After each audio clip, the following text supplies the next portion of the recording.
Okay, thank you everyone for attending our talk. I'm going to start with a couple of introductory slides that we're probably already aware from somewhere else. So our employer asked us to put this legal notice, and we will wait while you read it. That's it. So now seriously, when we constructed this talk, we haven't harmed any horses, flamingos, sentient AI, turtles, and most of this will make sense during the talk. My name is Guy, and this is Ezra. We're both from Israel, both presenting our work that our team is doing back in Israel around hacking machine learning and hacking AI in general. And we are going to go into much deeper depth into the technical aspects of what it actually means to hack AI. We haven't come here ourselves based on our own knowledge. So always, when anybody is speaking on stage, that means that they've done research and they've built on top of someone else's work, someone else's research, someone else's efforts. So we want to acknowledge those people. We'll mention them along the way. You will usually be able to see at the bottom right screen, if you're taking pictures, a grayed out link that has some more information if you want to follow up on that. And we will have an acknowledgement slide at the end. So first of all is, how did we even get to be here in BSides today? So about a year ago in DEF CON 25, during one of the, let's say, whiskey-fueled, lively conversations, a couple of us got into a talk about what it would actually look like if we were hacking AI. What does it actually mean to hack AI? And from that talk, that conversation, came a research, about a 6-month-long research into what exactly that means, which we are going to present here today. So what can you expect? First of all, we're going to talk about what it means to hack AI. I'm going to give you a couple of background slides to make sure that you understand what you need to understand for the actual attacks. Then we will cover the attacks, the couple of different variants, and we'll wrap it up with a couple of key points. Whenever you see something highlighted in yellow, I hope it kind of looks yellow on this screen, that means that's something you need to pay attention to. We're not going to release 0 days today. We're not going to give you a framework for hacking AI, but we're going to teach you what you need to do in order to get there. So for us to begin, I want to tell you a story about a horse. So this is a horse from 1903. His name is Hans, usually known as Clever Hans. And he was known as Clever Hans because he was a pretty smart horse. He knew how to do simple arithmetic questions like 2 plus 3, 1 plus 5, stuff like that. He could spell words in German, which is amazing, both for a horse and for anybody to spell anything in German. And a psychologist was dispatched to try to understand how come a horse is able to solve arithmetic questions or even spell words in German. And that psychologist invented something that we know today as a double-blind test. And that means that when he checked and looked into this matter of the horse, he found out that his handler, that you can see here in the center holding out his hands, was actually cueing the horse into the right answers. So he would ask the horse how much is 2 plus 3, and the horse would tap his hoof 1, 2, 3, 4, 5, and he would read the body language of his handler to know when he should stop. And the reason I'm telling you this is because in machine learning or AI, the current state of the art is very much like that. And that means AI is very good at solving very specific problems. Whenever you try to generalize or try to give it something that it's not expecting to get, it breaks down. It breaks down horribly, and we're going to walk you through a couple of those examples. So what do you need to know? First and foremost, the difference between the very large buzzwords that you're usually getting all over the place. So everybody is saying AI, artificial intelligence. I want to break it down into 3 basic concepts that we will build upon next. The first one is machine learning. Machine learning is the task of actually taking a bunch of images, at this use case, a bunch of inputs, and giving them to the system along with some metadata telling them what this picture or this input contains. So for us, in this picture, there's an object which is a flamingo, an object which is a girl, also an object which is a hedgehog at the bottom. So we are feeding the system a bunch of images and a bunch of metadata inputs, and the system learns to classify or to discern between the different inputs according to the different metadata. The next thing is deep learning. Deep learning is exactly the same thing, but we're not giving any metadata. We're just shoving all of the inputs into the system and letting it decide and discern on itself.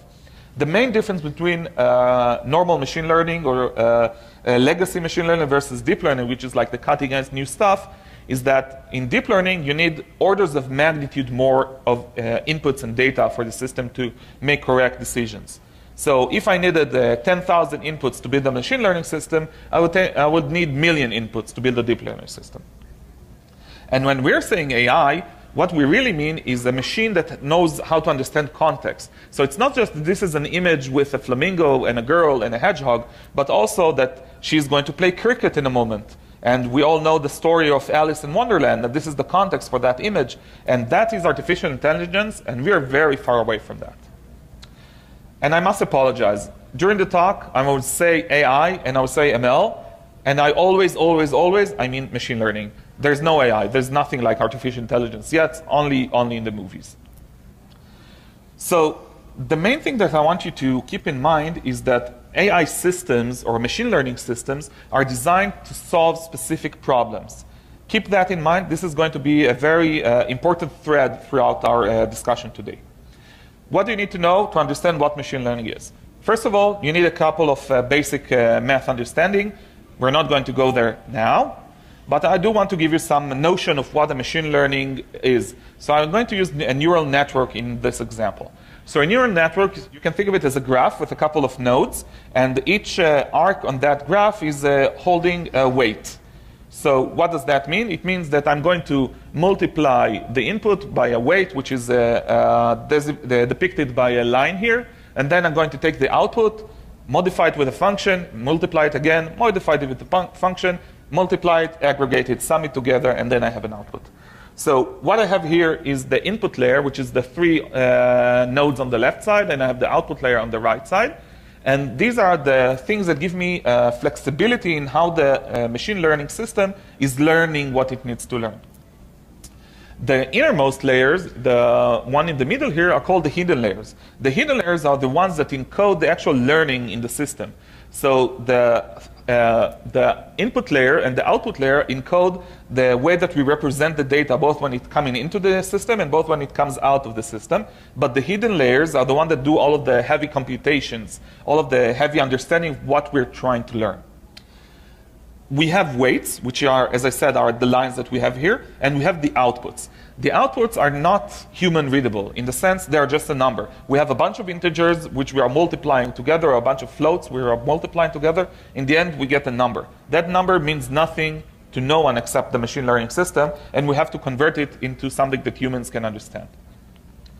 In reality, the neural networks look more like something like this. So they don't have to be well balanced. They don't have to match each other. And they actually have many more inputs than you can see here. So a normal normal neural network that we're working more in the world today, like an image classification network, will have maybe 1,000 nodes, maybe 100,000 parameters. So nothing that I can show on the screen, but to give you like a sense of what it is.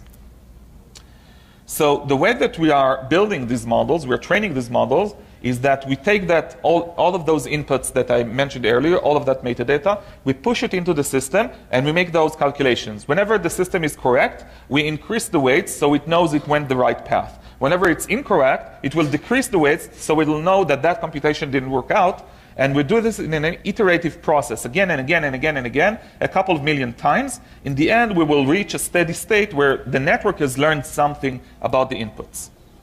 In our world, when we are saying a model, a machine learning model, we mean a couple of different distinct things. The first one is the topology. How does the network look like? How many layers? How many nodes in the layer? This is the topology.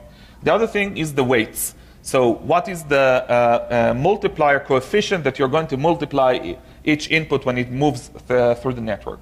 And the last thing is what kind of function are you going to use? Usually you're using nonlinear functions, but which nonlinear function? That is very important. The bottom line is that whenever we are talking about machine learning or neural networks or deep learning or whatever, we're talking about encoding some information, some learning information from the wild world into that system. This is the IP. This is the intellectual property of whomever is building this, usually the companies, and that's what they want to protect, and we will touch on that point later. So to make this more interesting, let's do a bit of a deeper dive into what matrix multiplication is. Well, not really, sorry. That was just to stress you out. We're not really going to do linear multiplications here, but basically speaking, when we're multiplying two matrices together, what we get is a matrix. And when we're saying matrix, we also mean a vector. But both of these, from our point of view, we don't care about the math behind this. We really care about this. And that means when I'm saying this is a vector, I mean a single-dimensional array of bytes or floats or integers somewhere in memory.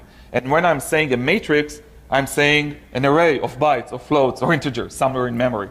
So from our perspective, we don't really care what the matrix looks like, what the vector looks like. We care about how it's represented in memory, how we can retrieve it, how we can modify it.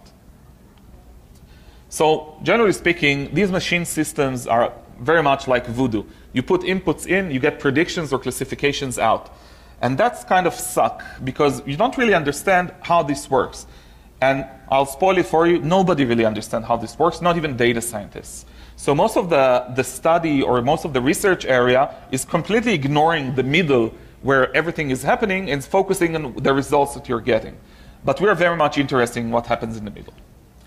So a quick run through of what happens when you're doing these predictions or going through this machine learning phase. You will take your inputs and you will encode it in some sort of intermediate representation. You're taking an image, you have to put it in a vector in order to multiply it by a matrix.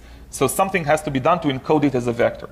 That's the first step. The second step is to actually do all of those algorithmic computations.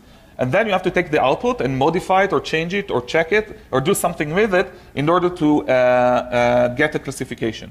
That part we call the mapping, where we decode it back into human readable format. When we are training the system, we're doing this part iteratively again and again and again and again. But in the end, when we're deploying a real-world system, we're not pushing the trained system, we're pushing a deployment model. The deployment model is the same thing like the trained model, basically. But here, we are moving linearly from the left to the right or from inputs to predictions, and we don't retrain the system all the time, in most cases. So the thing that I want to impose on you now, or to clarify now, that when we're talking about machine learning models, we're not talking about code. It's not the same thing. And there are a couple of very large distinctions between the two. The first one is that when we are doing reverse engineering or code review or something like that, we can trace the code flow or the way that the program is behaving according to different inputs. We'll put a single input and we'll do maybe a dynamic analysis or static analysis, and we'll know how the system will change over time and how it's going to look. When we're doing a machine learning model, we have to do the math operations to get some sort of intuition about what it means. And we have to do this about each and every different input, because when we are having a 10,000 strong matrix, it's very hard to get an intuition about what the system is going to do. The second thing is that most executables have data structures. In machine learning world, we don't have data structures. We have a sort of like vector representations of stuff. Very hard to decode, very hard to understand what it is. But the most important thing is we can't really take the matrix and do reverse engineering on the matrix to understand what information it encodes.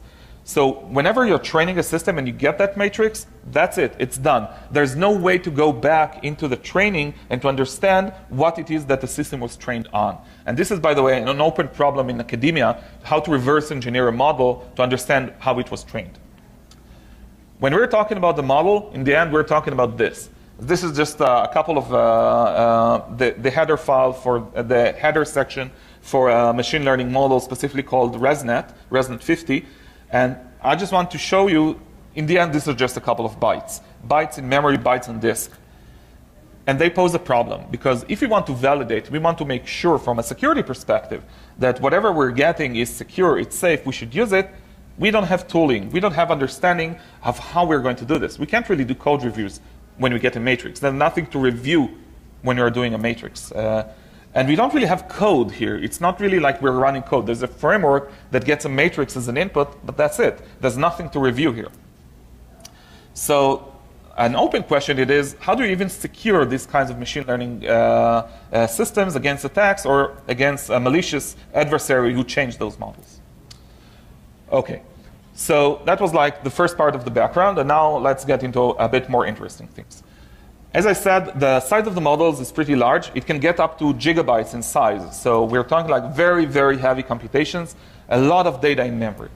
The second thing is, or the most important thing is that machine learning systems optimize to get the best or the strongest signals that they can detect.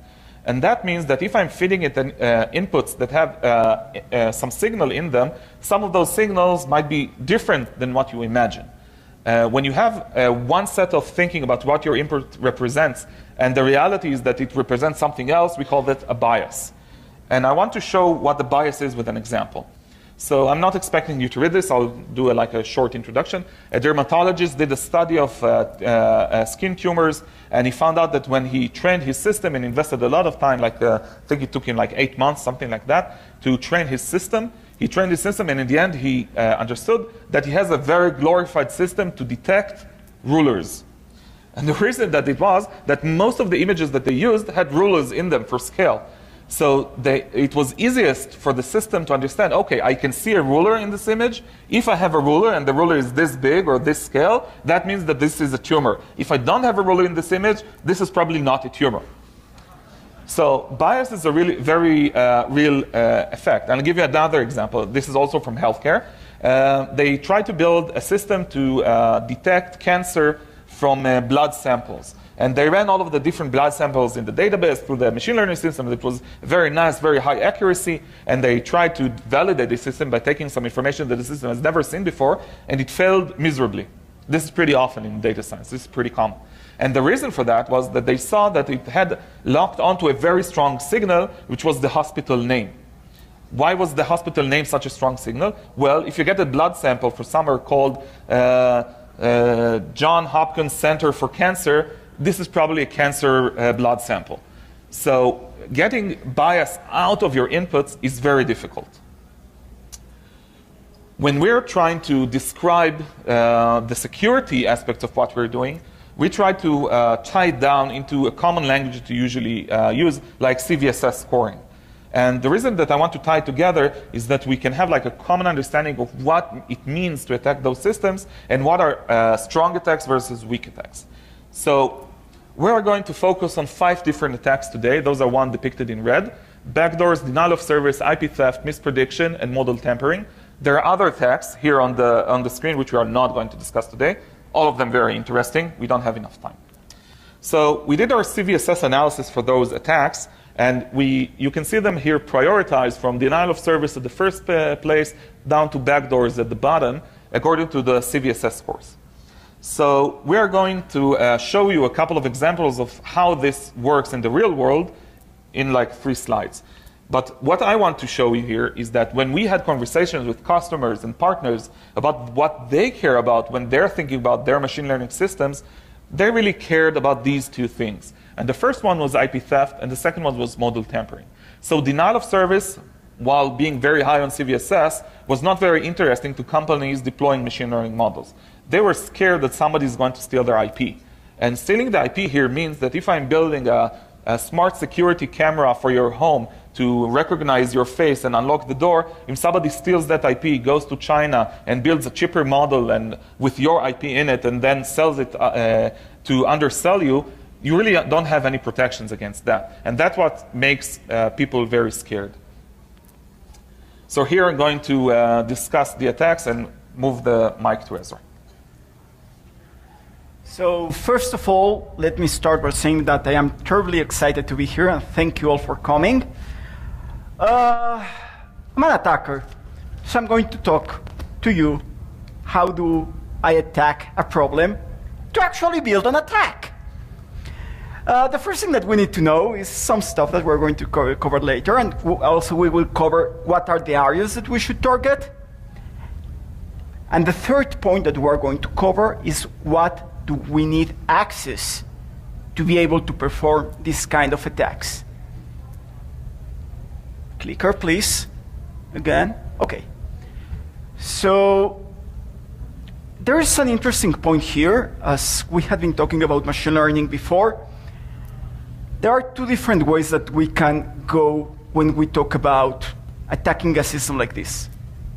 We can either go against the infrastructure, or we can go against the algorithms or the math. And just to recap, I'm now going to tell the difference between algorithms and infrastructure. If you remember, when Guy was explaining what we are looking for when those black magic voodoo thing became something real. We were talking about an internal representation, and we were talking matrix multiplication, output, and mapping. Internal representation is directly a system operation, an infrastructure operation, and mapping is also an infrastructure operation, and we're going to see that afterwards. While matrix multiplication output are fully an algorithmic point of view. And this is very, very important. So why is this important?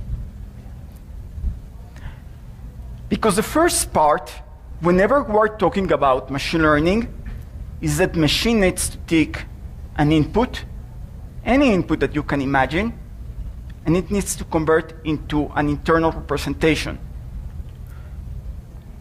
So if we return here, we have our input that needs to become an internal representation that any framework can understand. And making any input into internal representations always has been hard. Parsing stuff is really, really not easy. If somebody here has written a parser, it will understand me. I hate parsers. I will not parse again. Sorry. And the second important thing is that whoever knows how to develop stuff for machine learning or artificial intelligence or whatever, they are not file formats developers. They know how to do matrix multiplication. They know how to understand that kind of stuff. But they are not file formats or parsers people. I'm not a file format or parser person.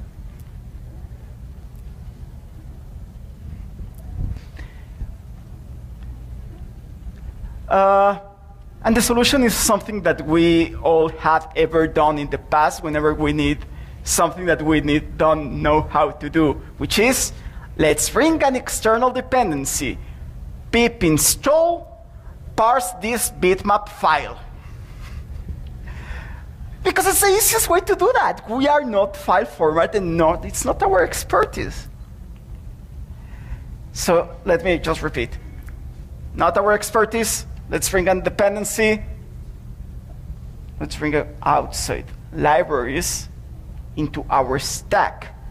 And not only let's bring outside libraries, let's bring outside libraries that we don't fully understand what they do. And bringing a very, very, very common problem in the industry, which is supply chain and patch management. When will I know that certain library, that it's the most important part, the first building block, is being patched? Or further, I'm going to ensure that whenever a modification in one of those core libraries for me to perform my work is changed. And a common framework must support multiple file formats. So if we've got multiple file formats and we want to exploit the hell out of these platforms, we need to start with fuzzing because it's the cheapest and easier way to do it, to understand parsing file formats and vulnerabilities. And the first question that we have is where to start. We can start at the... OK, I'm going to speak all the time in this side. Oh, that also works.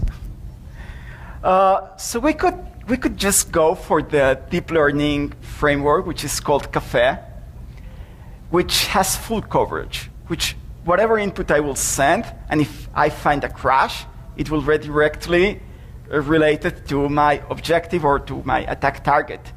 So it's great. What's the big issue? That whenever I'm fuzzing Café, I'm fuzzing the end-to-end system and the end-to-end framework. So it means that it's every one of my inputs is going to the full matrix multiplication process. And it's going to take a lot of time. Because now we are doing machine learning when the objective is not to do machine learning. The objective is not to find the labels. The objective is to find the crashes. But as we were telling before, it uses dependencies, so we can go to the Open Computer Vision framework, which is what they do to parse the images. But the issue here is we would have a limited coverage. Probably not all the functions that exist in the Open Computer Vision framework exist in the CAFE framework. The advantage is that the speed is way faster, because now we are not running the full end-to-end matrix multiplication and stuff like that. Or we could go to the library itself, which is extremely fast, but we have unknown code paths. Or go to upstream and just identify if one of the old vulnerabilities that exist there are also relevant to our system. So now that we have talked, and now that we understand how is the fuzzing, and supposing, theoretically, that we have a crash and an exploit, we have an open question. Is remote code execution the king that can lead us to the biggest fears on this industry? So let's try to demonstrate. The first one we're going to take a look at is denial of service. And we're going to be abusing a memory leak that exists when parsing certain file formats in images. So on our... Before you start the demo, just to explain, the system that we are doing here is just taking an image as an input and produces a classification or a label as an output. So it will take an image of a dog and will execute it, the machine learning, and will output a string saying dog as an output. So this is like the overall image, and we're going to abuse that. So on this side is the attacker's perspective. On this side is going to be the server perspective. We are now going to run htop, and now we see beautiful graphs. Then we go to the library where we're running the model. Then we start running the model. And at the moment that we start running the model, if you take a look at the memory utilization, it starts to go higher and higher, and it will continue for a lot of time. Actually, let me fast forward to a few, actually 3 minutes later.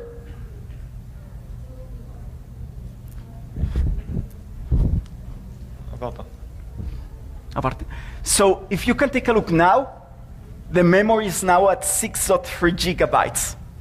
This was a 10K input file. And it's practically using all the resources available in the system until it crashes now. We just use 6.8 gigabytes of memory for a 10K file. The business impact is amazing. I mean, imagine just seeing that the costs of your cloud platform just go up and up and up, and you have falling services and downtime and whatever, just with 10K images. But who likes denial of service when we can get remote code execution? And in this scenario, instead of using a memory leak, we are going to abuse a heap exploit. We found a memory corruption bug in there that could be used for the same purposes. And again, left side attacker, right side in this scenario is going to be also attacker. As you can see, we have a host name that it's called WM. We go to the library, we run our exploit against this input file. What we're basically doing is that we are uploading an image to the service, this web cloud service, whatever it is, which you can see on the right-hand side. This is the server side of what's receiving our inputs. So we have an image file as an input and something happening on the server. So now, at this moment, we're asking the system, please tell me the output, the classification of this specific image. And guess what? And guess what? At this moment, it binded me a shell I have now a shell where I can connect an ID that typo here, and instead of typing hostname, I type host. I'm at WM, and I can see all the files in the system, and I have a full shell. And I can do whatever I want. At this moment, I have full remote code execution, where the input was a single image. And this is a very important part, and I'm going to return in a few seconds to this. But remember, the input that I provided to the system was a picture. The output was a shell.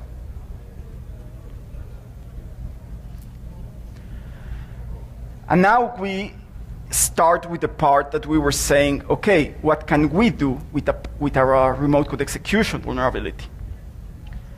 And actually, we can change the entire way the model was created to return outputs. Because we have file access, because we have file system access, and because we can do whatever we want. And let's take again a look at the demo, where we just connect to the server. And now we're going to go to the library, to the directory where we store the model. And afterwards, we're going now to take a look at what are the classification that this particular model knows how to do. And if you see, we have a lot of image classification stuff, like goldfishes and tigers and cocks and hens and whatever. And the next thing is, again, we're going to run an image to this system to try to understand what happens, which is, again, an overflow. We run it, we have a segmentation fault, and that's the only command that will happen. And afterwards, all the labels, all the identifications become hacked. So imagine this. At this moment, every image you sent to the system is going to output hacked. This is terrible. This is like the Armageddon scenario for any machine learning system. And the last one would be the IP theft. I'm not going to show the demo because we saw it before, but if you remember, we were able to see every file in the file system, including the model, including the label files. So we have full access to steal the model, to steal the intellectual property. And again, we're doing this as a post-RC. So the thing that we found now is that maybe remote code execution is the king. However, what happens when you don't have a remote code execution? Let me give you the answer. We talk to Guy.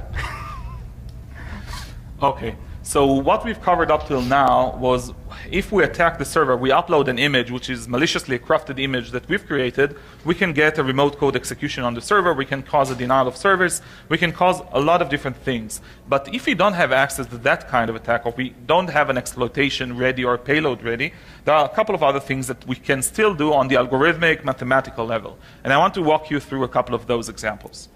So the first and maybe the most interesting attack is called cloning attack, or IP cloning.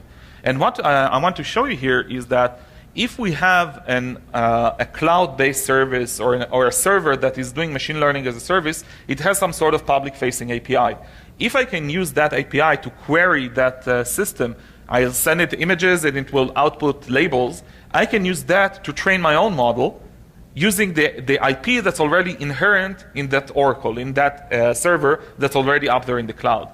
And that means that if the company invested, I don't know, $100 million of engineering time buying the data, and $10 million on engineering to actually have data scientists building the model, and I will invest 5,000 queries to retrieve the model, practically I'm the winner here. I didn't have to invest any NRE on developing that model. I just used the Oracle to build my own.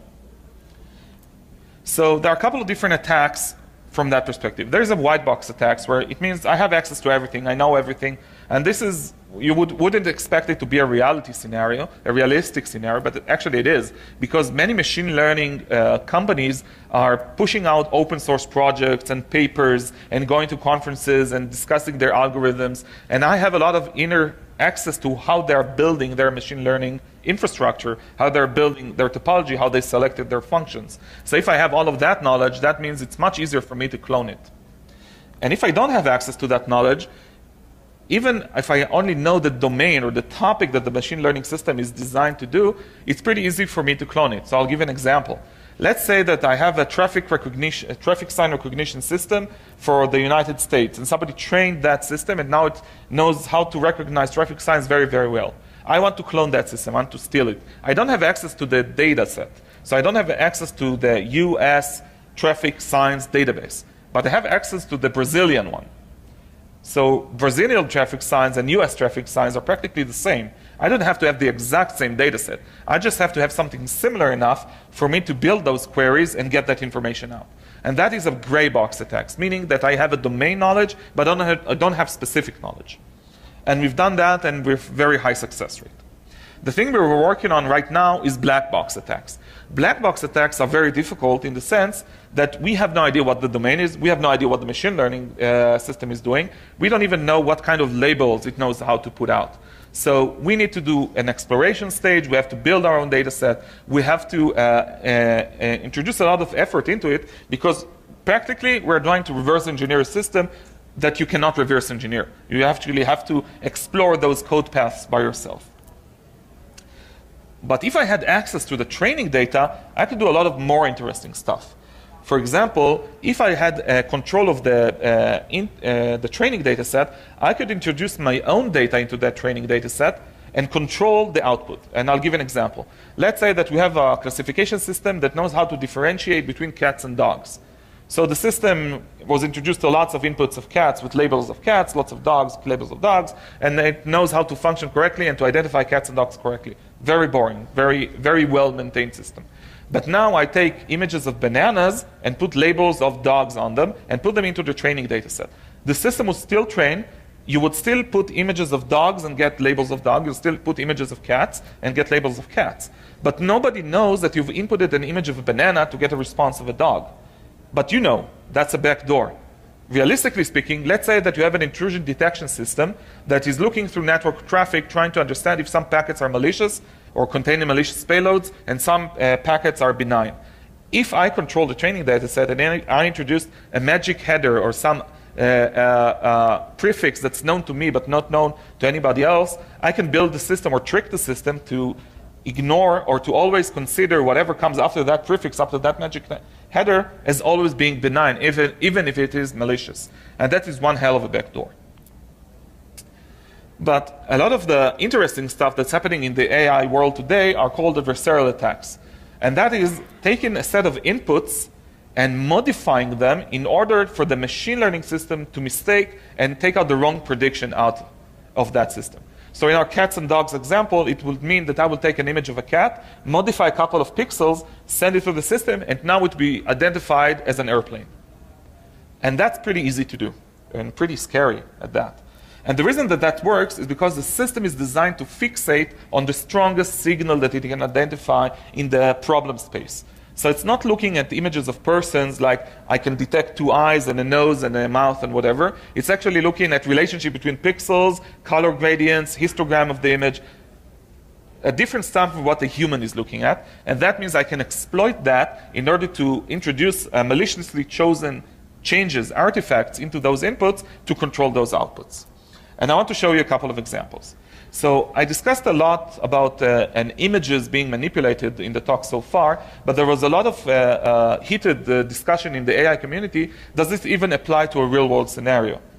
So in a real-world scenario, you would have other problems, such as objects are not really flat. They're 3D. Objects have lighting problems. They have linear perspective problems. Not everything is looking the same thing from every angle. So the challenge of doing these kinds of attacks on a 3D object in the real world is much harder. And a couple of researchers proved that this is actually doable. And the way that they did this is not an actual turtle. This is a 3D printed turtle, just to remove concerns. And if you will look closely at the top shell of the turtle, you'll kind of see like red spots. So this is currently running through Google's Inception v3 network. And it classifies it on the left, if you will look closely, as a rifle in almost every angle. And that means that those dots that they've carefully selected on the shell cause the system to mistakenly think that this is not a turtle, this is actually a rifle.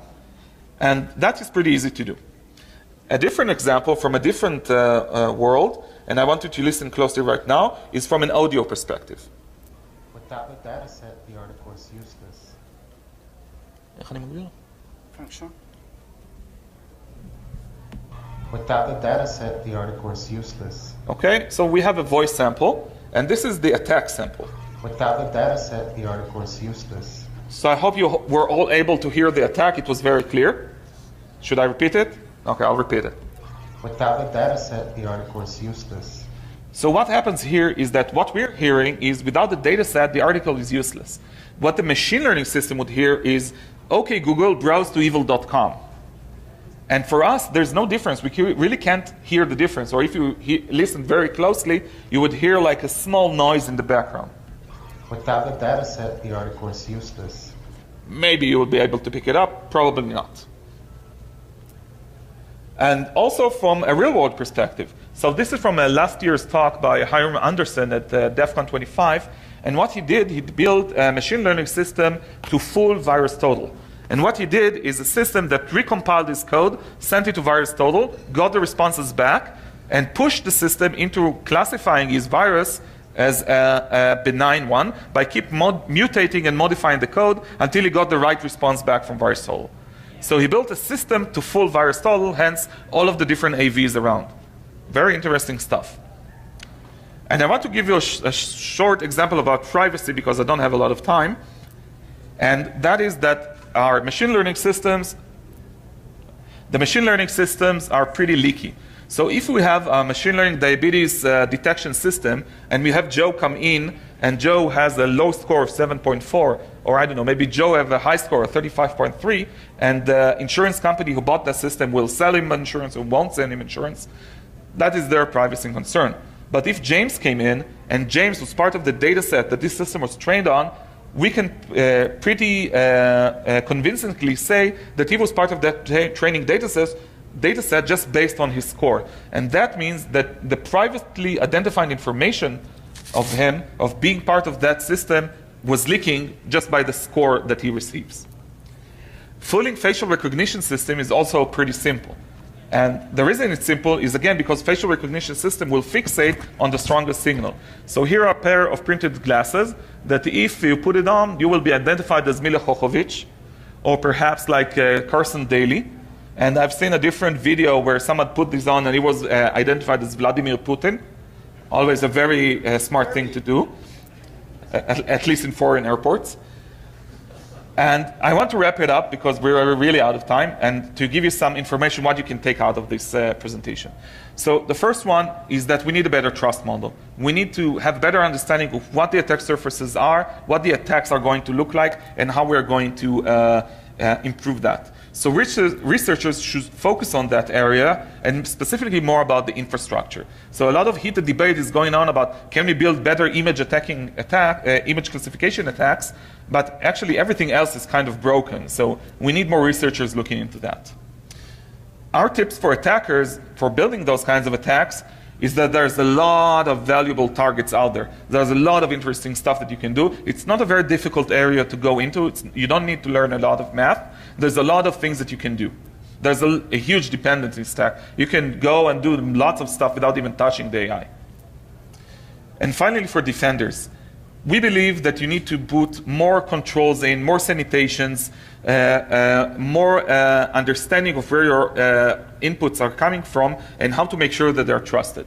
And you need to validate those data, because if you're not going to validate, someone is going to give you a malicious payload instead. The bottom line is, we have to do this. Machine learning is here. Machine learning here is not going to go away. So we have to do as a security community to find what the weaknesses are and how we are going to overcome them and provide solution and not just attack surfaces. We would like to acknowledge the members of our team, Omer, Adi, Dennis, Rezi, Adel, Sapir, and Oleg, who were part of this research. And we will release the slides later along with all of those references. I don't expect you to take their picture. And we invite you to come to talk to us after the talk, after the Q&A, catch us later, and please, let's have that conversation. Thank you very much.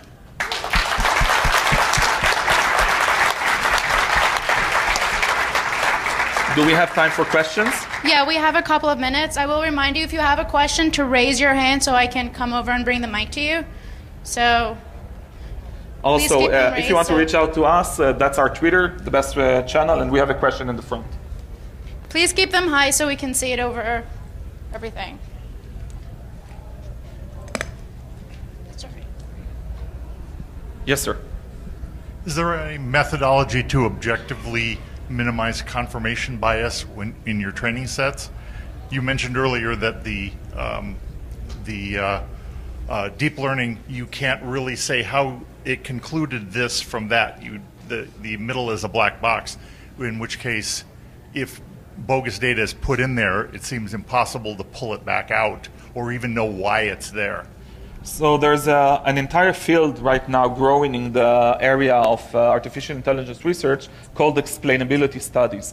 And what it means is that they're trying to design new machine learning schemes or new deep learning schemes that will also be able to explain how the system reached that conclusion. Or from an example perspective, you will have an image and you will have the object classified in that image, but you will also have, like, I classified it as a dog, so we'll know which pixels correlated to the answer of a dog. So we have like a relationship to look at your data, what caused that response from your data. So it's an open field of study. There's not like very strong methodologies yet. Yeah. So it looks like a lot of what needs to be done is input sanitation. What would an input sanitation solution look like? So input sanitations can take a couple of different levels here. One would be don't use untrusted data. So if you're going to input data from some sort of set of sensors, encrypt them, authenticate them, sign them, whatever you need to do to make sure you're getting data from your own sensors and not from something else. But if you have a generally available API, you would probably want to look at the way that those inputs are feeding your system or introduced into your system and what kind of effects they have. So an attacker's perspective or an attacker's built input will have different characteristics than user-defined inputs. So that's one way to look at them. The other way to look at them is the end result. So if you're looking at the outputs, the way that outputs are built based on those inputs will look differently if it's like a user-generated expected inputs versus adversarial inputs and how they generate the same outputs. Anyone else has a question? Just raise your hand so I can bring the mic over. Don't be shy. So in many crypto systems, there is this approach that you have known good data, so the crypto system can do a self-health test.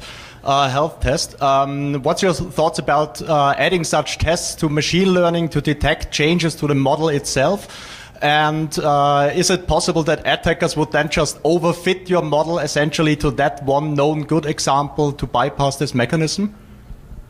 Okay, so I'll break it down into two different aspects. The first one is kind of how to use topics from cryptography in order to enhance security around machine learning. So one of the interesting things that we can leverage crypto for is like self-integrity and self-healing things. The machine learning world is very far from it at the moment. There are a couple of problems how you would deploy that. We've been working on that for the past couple of months. We think that it's a viable way to move forward, but there are limitations and drawbacks. The other aspect is that more often than not, you don't have controls, a cryptographic controller in your inputs.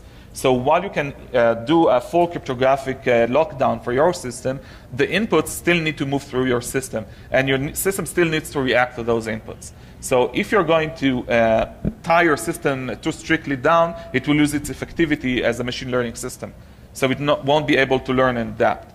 So you need to have a certain measure of flexibility in the system. So you can't really lock down the inputs, and you can't really lock down the system yet. The basic problem here is that the problem space, the way that the input space is much larger than the inputs that you're thinking of, because the mapping from an input to an output is much larger than your selected inputs to that specific output. So I can always go and select a different input for that same output, sort of like finding different collisions, but in a much easier computationally speaking space. Okay? Anyone else have a question? All right. Thank you, Guy and Ezra. Thank you very much. Come talk to us.